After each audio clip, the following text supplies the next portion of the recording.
Magandang umaga ulit mga kapatid. Kumusta po ang naging magdamag ninyo? Ganito ulit ang panahon dito sa amin. Nasa signal number 3 o 2 pa yata ang Ilocosur. Awa ng Diyos ay wala pong malakas na ulan. Ayun, no? Tuyong-tuyo yung mga mga pananim, mga bukid. Pero malakas po yung hangin niya kagabi, sobra. Tapos may konting ulan lang, yun lang.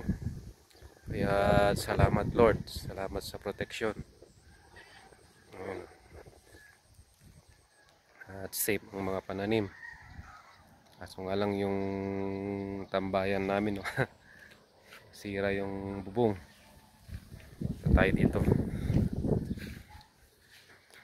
Medyo may hangin pa. Ayan, safe sila, oh. Safe ang mga cauliflowers. Tumbahan lang kasi talagang malakas yung hangin kagabi. Sobra. Buti walang hindi sinabayan ng malakas na ulan. Ayan. Safe ang mga cauliflowers.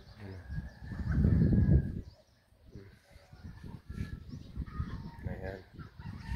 Thank you Lord talaga. Medyo maulap pa naman. Wala namang ulan. Konting hangin lang. Nagstumbahan na rin yung mga bakod na salamin. Ano? Salamin? Atak dyan?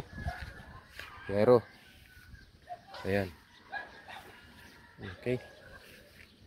Thank you Lord. Ayan. Okay, good morning uli. God bless us all.